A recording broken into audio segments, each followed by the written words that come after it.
gimana kabarnya? Luar biasa, Kak Cita. Luar biasa. Hari ini kita bersama-sama kembali di Sekolah Minggu Online Gereja Isa Al-Masih Life Generation.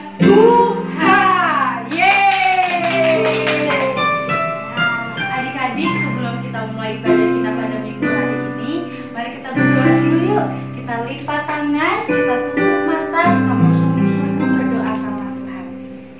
Tuhan Yesus, terima kasih untuk hari yang indah yang telah Kau berikan kepada kami. Tuhan Yesus, pada pagi hari ini kami mau memulai ibadah sekolah minggu online. Kiranya Tuhan Yesus memberkati ibadah kami dari awal sampai akhir. Tuhan Yesus juga memberkati pujian kami, kiranya pujian kami dapat terkenal di hadapan-Mu. Terima kasih Tuhan Yesus, kami berdoa. Amin. Nah, Kak Dita, kita mau mulai ibadah kita mau memuji Tuhan. Lagu apa, Kak? Matahari bersinar terang. Tahu kan? Tahu ya. Yuk semangat ya teman-teman. Bagi berdiri dong.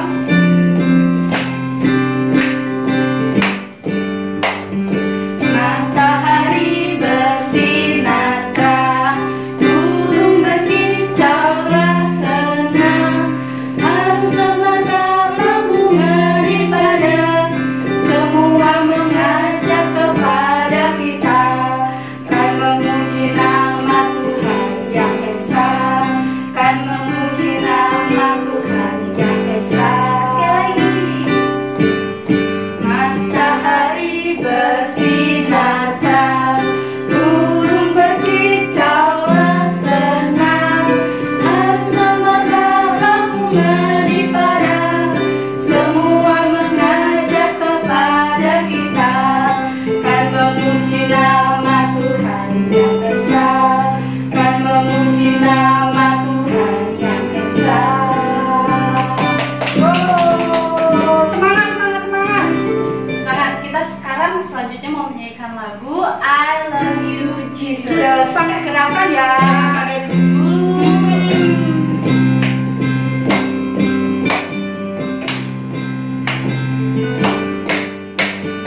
I love you, Jesus, deep down in my heart.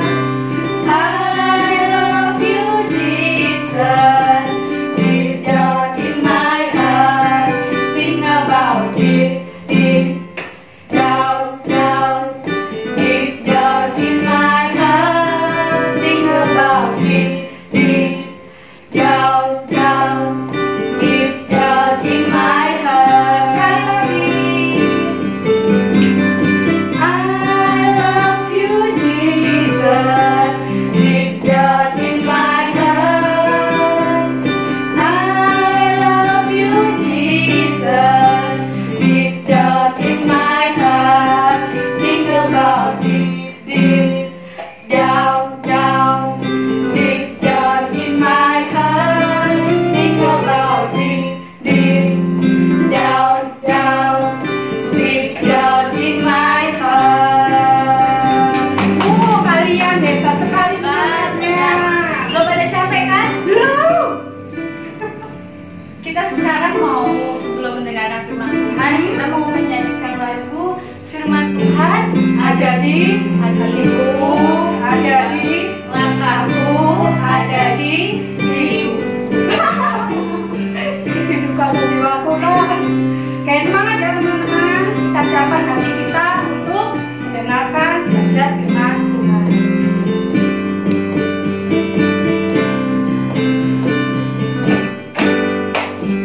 Firman Tuhan ada di hatiku, ada di langkahku, ada di hidupku.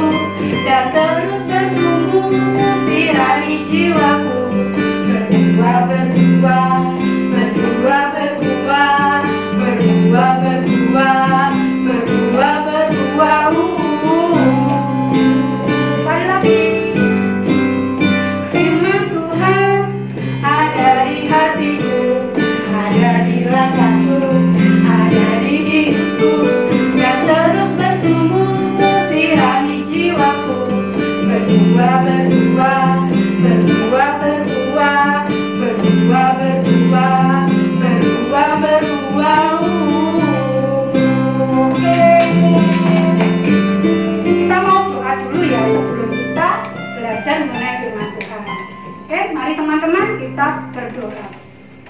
Bapa kami yang bertata di dalam kerajaan surga, terima kasih Tuhan untuk penyertaan Tuhan sepanjang kami memuji dan memuliakan nama Tuhan. Tuhan, sebentar kami akan belajar mengenai firman-Mu. Kami mohon hikmat Tuhan agar kami dapat memahami, mengerti, dan kami dapat melaksanakan firman Tuhan dalam hidup kami. Tuhan Yesus, kiranya Engkau juga memberkati Tante Aksa yang akan menyampaikan firman-Mu. Hanya di dalam nama Tuhan Yesus kami berdoa dan mengucap syukur. Haleluya. Amin.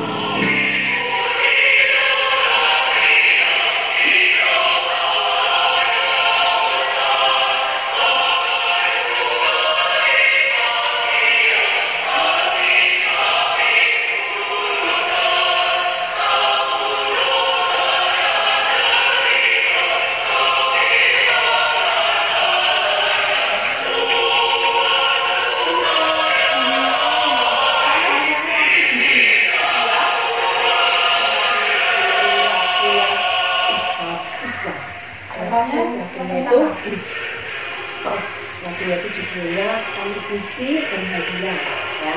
Nah ini karena saatnya itu bagus banget ya. Dan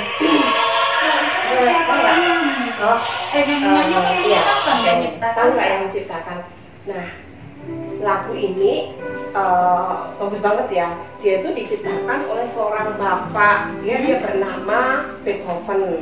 Beethoven. Nah, Beethoven ini dia itu tuli. Dia itu nggak mendengar gitu, nggak bisa dengar ya. Iya. Nah, justru itu dia itu seorang yang setia sama Tuhan gitu ya. Nah, terus dia suka pokoknya dia itu sangat merasakan bahwa Tuhan itu luar biasa gitu dia, sehingga dia mengalami pertolongan Tuhan. Dia merasakan dia dikasihi oleh Tuhan, diampuni oleh Tuhan gitu. Nah satu hari dia tuh sakit gitu, dia sakit dan sakitnya itu sampai parah. Nah karena sakitnya itu sampai membuat dia itu tuli, dia nggak bisa mendengar. Berarti ya, bukan dari lagu. Bukan ya karena sakit. Nah tapi dia biarpun dia tuli, dia nggak bisa mendengar, tapi dia merasakan hubungan Tuhan itu yang bagus, yang sangat dekat gitu dia. Jadi dia memiliki pengalaman pribadi dengan Tuhan, pertolongan Tuhan luar biasa. Nah itu jadi dia mengungkapkannya itu lewat lagu gitu. Dia menciptakan sebuah lagu. Nah tentunya kalau menciptakan lagu tapi nggak bisa mendengar itu kan nggak gampang ya, Sulit nggak gampang gitu. Nah dia sudah membuat syairnya yang bagus, nah tetapi dia nggak bisa mendengar. Jadi tetapi hatinya itu dia kepengen dia menciptakan lagu gitu. Nah sebab itu dia dia sungguh-sungguh tetap dia berusaha, dia kerjakan itu untuk menyelesaikan lagu itu ya. Nah dia minta pertolongan Tuhan, waktu itu dia terus berdoa sama Tuhan, dia minta pertolongan supaya dia bisa menyelesaikan lagu ini gitu. Nah jadi dia berdoa minta pertolongan Tuhan, tapi dia sungguh-sungguh. Jadi siang malam dia mikirin lagu itu, dia tulis nada-nadanya, pokoknya tuh susah banget, tapi dia tidak menyerah ya, dia tidak menyerah sampai akhirnya lagu itu berhasil selesai menjadi lagu yang indah. Nah lagu-lagu ini biasa dinyanyikan di gereja-gereja, menjadi berkat bagi banyak orang ya. Orang yang mendengarkan lagu itu bisa tersentuh hatinya, dia merasakan Tuhan itu luar biasa gitu. Judulnya apa? Kami Puji dengan Riak. Kami Puji dengan Riak. Jadi menceritakan bahwa Tuhan itu kita layak ya memuji Tuhan karena Tuhan itu sudah mengampuni dosa-dosa kita, dan dia luar biasa kasihnya begitu ya. Jadi Beethoven ini orang yang sungguh-sungguh mengerjakan apa yang harus dikerjakan, mengerjakan tanggung jawabnya, dan tidak lupa dia minta pertolongan, berdoa sama Tuhan.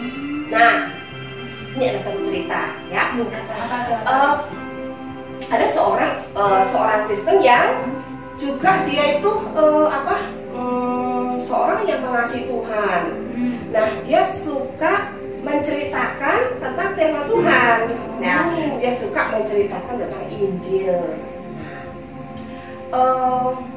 Ketika dia masih ada di Yerusalem, ya, nah di sana itu ada banyak orang yang tidak suka dengan orang-orang yang beribadah. Jadi kalau ada orang beribadah, nah di situ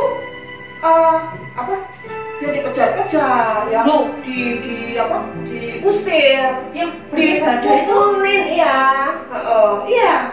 Di mana ada orang beribadah, di mana ada orang memuji Tuhan, di mana ada orang yang berdoa. Nah, di situ orang-orang datang, orang tidak suka itu datang kemudian dipukulin, ya, terus kemudian pokoknya ditendangin begitu, dianiaya, bahkan ada yang dibunuh. Nah, si orang ini namanya Filipus. Filipus, ya, siapa anak? Namanya Filipus. Nah, Filipus ini dia punya teman yang waktu di Yerusalem itu dia meninggal, ya, sampai dia dirajam batu. Oleh karena apa? Karena dia beribadah kepada Tuhan, karena dia memberitakan kabar sukacita. Nah, tetapi si Filipus ini terus kemudian kan orang-orang Kristen di situ pada lari, ya, mereka pada lari gitu, karena apa? Dianiaya, ya, sehingga mereka pada lari ke kota-kota lain. Nah, Filipus ini dari Yerusalem dia lari ke Samaria, ke Samaria, dan di Samaria dia masih terus melakukan apa yang menjadi tugasnya yaitu dia menceritakan tentang firman Tuhan, dia menceritakan tentang Tuhan Yesus, ya. Nah, sebab itu dia setiap ketemu dengan orang dia bercerita tentang Yesus, tentang sukacita, tentang keselamatan, ya. Nah, terus dengan dengan pertolongan Tuhan, ya, Roh Kudus itu memberikan dia kuasa, ya, sehingga pelayanannya itu dilengkapi dengan mujizat. Jadi ketika dia ketemu dengan orang-orang yang membutuhkan pertolongan, ya. Nah, di situ ada orang-orang yang sedang dirasuk setan, ya, dan didoakan sama Filipus itu, dan kemudian setannya keluar, ya, dia dilepaskan. Terus kemudian ada orang yang timpang, ya, timpang itu jalannya pincang gitu loh. Nah, terus didoakan di dalam nama Yesus, ya, didoakan sama Filipus, dia bisa sembuh. Nah, terus ada orang yang buta, dia nggak bisa melihat, kemudian didoakan oleh Filipus itu, didoakan dalam nama Yesus, dia bisa melihat. Masih ada banyak lagi, ya, orang lumpuh, ya, pokoknya banyak lagi mujizat-mujizat yang dilakukan oleh Filipus ini, gitu. Nah, sehingga ada banyak orang-orang yang menjadi percaya. Mereka Filipus ini mengatakan bahwa mujizat-mujizat yang dia lakukan itu semua datang dari Tuhan, ya, dari kuasa dari Tuhan Yesus. Nah, sehingga ada banyak orang-orang yang percaya kepada Tuhan Yesus.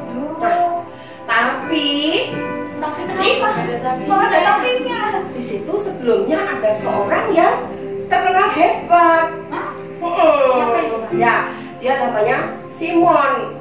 Nah, Simon ini, Pak Simon ini dia tuh tukang sihir, loh. Tahu nggak tukang sihir itu gimana? Jadi kodok. Ya, tukang sihir itu, dia bisa melakukan apa saja gitu, mujizat. Tapi itu kalau sihir itu mujizat, tapi datangnya bukan dari Tuhan, ya. Hal-hal yang luar biasa, dia membuat sesuatu yang luar biasa, itu datangnya dari kuasa gelap, dari iblis, ya, dari kekuatan, bukan dari Tuhan, gitu. Nah, Pak Simon ini dia menjadi tukang sihir, sehingga orang-orang Samaria itu mereka tuh kagum, ya, dan menjadi pengikutnya Pak Simon ini, ya. Jadi Pak Simon ini bakal aku ini orang penting gitu ya, aku orang penting, aku orang hebat. Jadi semua orang Samaria ini, mereka ini dia bangga, mereka itu semua kagum sama aku gitu. Tapi setelah Filipus ini datang, datang kemudian dia dia menceritakan tentang Injil tadi, tentang Tuhan Yesus tadi. Orang-orang yang dulu mengagumi Pak Simon, si tukang sihir ini, mereka sekarang udah nggak mau lagi ke Pak Simon. Tapi dia sekarang ikutnya kemana, lebih percaya dengan apa yang diajarkan oleh Filipus, ya. Karena apa? Karena Pak Filipus ini dia memberitakan tentang Tuhan Yesus yang Allah yang hidup, ya, Allah yang yang mengasihi kita, ya. Kita semua tahu ya. Nah, dan juga semua tahu siapa Tuhan Yesus, ya. Yesus adalah Tuhan yang begitu mengasihi kita, ya. Tuhan yang sudah memberikan nyawanya buat kita, ya, untuk menebus dosa kita. Dia rela mati di kayu salib dan kemudian bangkit, ya. Nah, itu yang semua itu untuk menyelamatkan kita. Nah, itu yang diceritakan oleh Bapak Filipus. Nah, sehingga orang-orang yang dulu tuh kagum kepada Pak Simon sekarang nggak lagi, ya. Mereka sekarang menjadi pengikutnya Filipus, ya, percaya, mereka bertobat kepada Tuhan, ya, mereka bertobat dan mereka menerima Tuhan Yesus sebagai Tuhan dan Juru Selamat, ya. Nah, Pak Filipus ini dia itu bersyukur, ya, dia sekalipun dia menghadapi banyak sekali tantangan, sekalipun dia menghadapi banyak sekali kesulitan, ya, sampai lari-lari dikejar-kejar, yang mau dibunuh, dianiaya, tapi dia tidak menyerah, ya. Takut, ya. Tadinya sih Pak Simon tuh sudah melarang-larang, ya, dia sudah mengganggu ke Pak Filipus, pokoknya dihalang-halangi supaya dia tidak menyampaikan firman Tuhan. Tetapi Pak Filipus ini dia tidak menyerah, ya. Dia tetap terus sungguh-sungguh gitu. Dia sungguh-sungguh di dalam melakukan tugasnya, yaitu apa? Menyampaikan firman Tuhan. Dia bersyukur karena ada banyak orang yang bertobat dan banyak orang yang percaya kepada Tuhan Yesus, ya. Nah, anak-anak semuanya, ya, kita semuanya, ya, kita hari ini belajar, kita harus Tuhan mau kita ini sebagai anak Tuhan, kita juga melakukan semua tugas yang diberikan kepada kita dengan sungguh-sungguh. Iya, kita kadang-kadang tuh kalau mengerjakan tugas kadang-kadang jadi kalau udah tugasnya banyak, terlalu banyak, males gitu ya. Kayak anak-anak di rumah, ya, dapat tugas di sekolah, aduh capek, ngantuk gitu, ya. Main game aja. Ya, lebih seru, ya, lebih seru mainan gitu, ya. Nah, kadang-kadang mau ngerjain PR juga susah, apalagi sekarang ini nggak ketemu sama gurunya. Kalau mau tanya siapa? Tanya siapa? Tanya mama. Mamanya juga nggak bisa. Kerja, tanya papa juga kerja. Tanya kakak. Kamu gimana?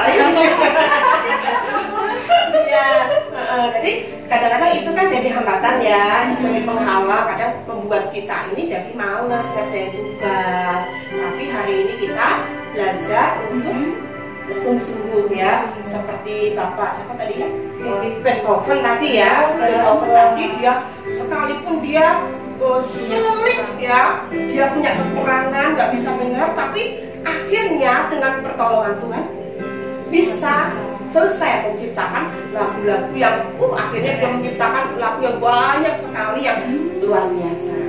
Nah, Pak Filipus juga, dia juga menghadapi tugas yang tidak gampang, tugas yang membuat dia ini kalau